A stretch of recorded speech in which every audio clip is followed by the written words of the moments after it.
और 1 महीने तक नहीं करेगा फिर वो एक्शन मोड में आ जाऊंगा जी। अभी मैं रिक्वेस्ट मोड में रहूंगा, ये फरवरी भी पूरा और मार्च भी पूरा। अप्रैल से मैं विजिट पे हूँ, विजिलेंस को साथ लेके चलूंगा, साथ में रिकमेंड करता चलूंगा जिसकी इंक्वायरी शुरू करता हूँ। फिर हलचल होने से पहले अपने आप को कंट्रोल कर लेना है, अपने आप को एक तो आपका सर्विस एक्ट का दायरा है उसमें बांध लेना है। हरियाणा के विकास एवं पंचायत मंत्री देवेंद्र सिंह बबली आज फतेहाबाद पहुंचे और लघु सचिवालय में अधिकारियों की मीटिंग ली। देवेंद्र सिंह बबली ने कहा कि अधिकारी अपने काम को गंभीरता से करें। उन्होंने कहा कि वह फिलहाल अनुरोध कर रहे हैं, इसके बाद वह एक्शन मोड में आएंगे और अप्रैल महीने में पूरे हरियाणा का दौरा करेंगे और अपने साथ विजिलेंस को लेकर निकलेंगे।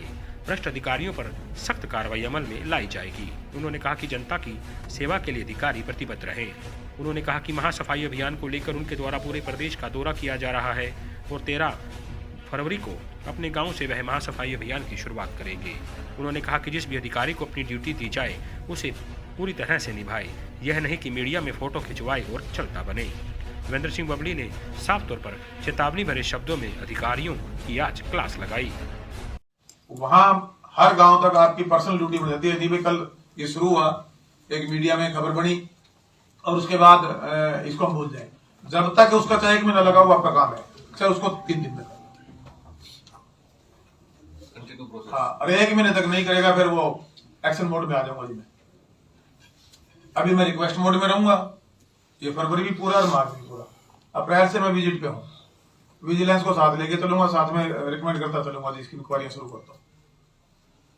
फिर हलचल होने से पहले अपने आप को कंट्रोल कर लेना है, अपने आप को एक तो आपका सर्विस एक्ट का दायरा है उसमें बांध लेना है। क्या मकसद है?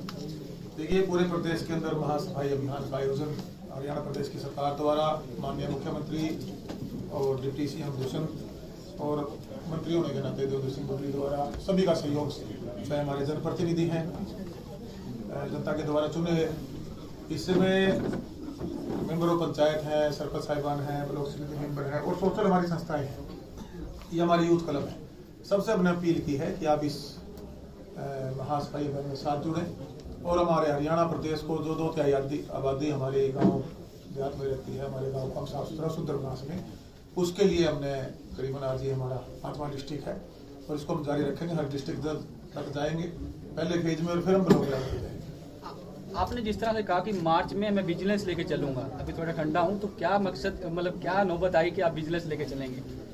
अब सारी बातें आप अंदर थे, वैसे तो जब अपनी मीटिंग होती है अधिकारियों की तो पत्रकारों से बात में टाइम दिया करो। उसमें कहने का भाव ये है कि हम काम की क्वालिटी को ठीक करें और अगर गलत करेगा आने वाले टाइम में कोई भी अधिकारी तो उस पर सरकार की तरफ से या हमारे विभाग की तरफ से, बबली की तरफ से कार्रवाई होगी। आपके विभाग में लगातार जिस तरह आपसे पहले भ्रष्टाचार के कई मामले थे, क्या चेतावनी देना चाहेंगे? जो देखिए, जहाँ भ्रष्टाचार है उनकी जांच शुरू हो चुकी है और मैं खुद जाके कुछ शिकायतें हिसार में मेरे पास आई, हम विजिलेंस में वो केस दूंगा। जो पैसा जिन भी अधिकारी ने उठाया है उनके घरों से वापस निकलवा के जनता की डेवलपमेंट के लिए लगेगा। चेतावनी क्या रहेगी? चेतावनी नहीं होती, अभी तो मैं अनुरोध कर रहा हूँ, अनुरोध रिक्वेस्ट मोड में हूँ। हम एक टीम है, टीम की तरह से सारे अधिकारी कर्मचारी मिलकर आप जनता साथ जुड़े, हम काम करें। ये भी हमारे भाई हैं, कोई बाहर से थोड़ी आए हैं, जितने भी बैठे यहाँ पोस्टों पे जो भी हैं। एक सवाल पहले बने हुए हैं, उनकी हालत सही नहीं है। उसमें है, आप जो कह रहे हो हालत तो ठीक है, कहीं मिट्टी बैठ गई। मैं कल एक विजिट करके आया था सुल्तानपुर करनाल में, तो वो जो संबंधित विभाग के अधिकारी हैं सीओ लेवल पे, उनको हमने निर्देश दिए हैं कि उनके रख रखाव को एक बार दोबारा उसको देखा जाए। सरकार की ओर से 75% आरक्षण युवाओं के लिए लाया गया था, हरियाणा के युवाओं का। आपकी पार्टी का पहले मैनिफेस्टो भी था ये, और हाईकोर्ट ने इस पर रोक लगा दी है। विपक्ष भी तरह तरह के सवाल उठा रहा है, तो किस तरह से? देखिए, विपक्ष का अपना काम है, उसका सवाल उठाना बनता है, वाजिब है, उठाने चाहिए उनको सवाल, इतना तो रहना चाहिए विपक्ष का। रही बात कोर्ट की, माननीय कोर्ट में सरकार मजबूती से अपनी बात रखेगी और वो 75% जो आरक्षण हमने, हमारी पार्टी ने, दुष्यंत जी ने, हमने सब ने जो वादा किया, हम उसको हरियाणा प्रदेश में लागू करवा। सर, किसान फसल बीमा जो करवाया था उसका क्लेम को लेकर के इशू चल रहा है सरकार। उसमें कुछ इश्यूज थे। बेसिकली एक बीमा होता है, दूसरा जो फसल खराबा, तो 2 जगह से था। वो सरकार की तरफ से तभी एक जगह से बेनिफिट इंश्योरेंस का अगर ले लिया है तो खराबा में इंश्योरेंस में कवर हो गया है। कुछ केसेज हैं, उसकी इंक्वायरी है, जिन तक अगर वो नहीं पहुंचा, हमारे खुद जांडली गाँव का था, मैंने खुद नहीं मार्क किया है, उसकी इंक्वायरी माननीय मंत्री से मैंने रिक्वेस्ट की है, उस पर जल्दी कार्रवाई हो जाए। आपने एक अभियान चलाया था शुरुआती दौर में, सुबह सुबह रेड करी थी, अन्य विभागों में गए थे। फतेहाबाद कब रेड मार रहे हैं आप? इस तरह से यहाँ भी शिकायतें, फतेहाबाद आप ऐसा मौका क्यों दे रहे हो कि मैं रेड मारूं? हमारे अधिकारी सक्रिय होकर काम करेंगे। आपके विभाग के जो कर्मचारी वो ज्यादातर नजर रहते हैं। मैं ये मानता हूँ शायद हमारे सारे अधिकारी पूरे मुस्तैद हैं और अपनी ड्यूटी को ईमानदारी से करने के लिए तत्पर हैं। मुझे इस आज मौका नहीं देंगे कि मैं रेड मारूं। सवाल ये उठाए लोग कि आप टोहाना में रेड मारे हैं, फतेहाबाद आ नहीं रहे, क्योंकि मंत्री तो फिर पूरे प्रदेश का हूँ और प्रदेश के हर कोने कोने में जाऊंगा। पूरे प्रदेश का हूँ। डिपार्टमेंट में ड्यूटी मिली है मुझे, सरकार ने दी है, मुख्यमंत्री जी दी है, ने दी है। ईमानदार से काम करेंगे। उस दिन मेरे को वहाँ शिकायतें थी तो मैं गया, मैं उनको वार्निंग दे के आया। उन्होंने उसी दिन 24 घंटे के अंदर उन काम का निपटान किया। मैडम बैठे हैं, इन्होंने संज्ञान भी लिया। जहाँ कोई गलत होगा वहाँ बबली आपको रात के 2 बजे भी खड़ा मिलेगा। और जो अधिकारी हमारे परिवारों से संबंध रखते हैं, हमारे हरियाणा प्रदेश के हैं, से बाहर से हैं तो हमारे परिवारों के लोग ये भी काम करेंगे। लेकिन इसमें हम लोगों की एज आम नागरिक भी ड्यूटी बनती है कि हम सरकार का और जो प्रशासनिक अधिकारी उनका सहयोग करें। आज यहाँ क्या है कि हम कोई भी काम होता है, हम RTI लगाने चले जाएंगे, हम उसकी शिकायत पे चले जाएंगे। जब काम होता है, जब भी एक नागरिक, आम नागरिक के नाते सोशल ऑडिट में आप जुड़िए, सोशल अवेयरनेस में आप लेके आइए। आप अधिकारी से डिटेल मांग सकते हैं, काम की क्वालिटी क्या है, इसमें क्या लगना है। जब हम काम होते हैं देखते हैं तो वो काम हो चुका होता है। ये शिकायतबाजी वाली राजनीति, शिकायत उसका राइट है, लेकिन इंटेंशनली ना हो।